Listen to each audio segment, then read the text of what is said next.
నిరక్షరాస్యులకి ఏ లాభం జరుగుతుంది? దారిద్ర్యం దుర్మార్గమైనది.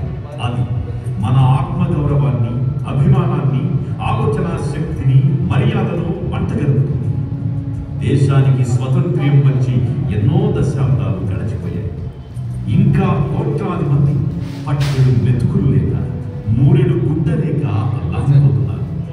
ఇలాంటి దేశం కోసమేనా మనమంతా కలలు కన్నది? నేనానాడే స్పష్టంగా రాశాను.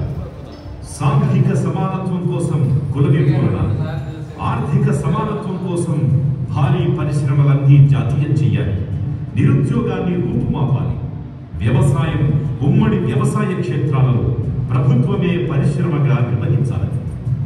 అప్పుడే అందరికీ అన్ని సమాన అవకాశాలు కులం పేరుతోనో మతం పేరుతోనో నిరాకరించే పరిస్థితులు పోతాయి. అలా జరిగిన నాడు రిజర్వేషన్లు అక్కర్లేదని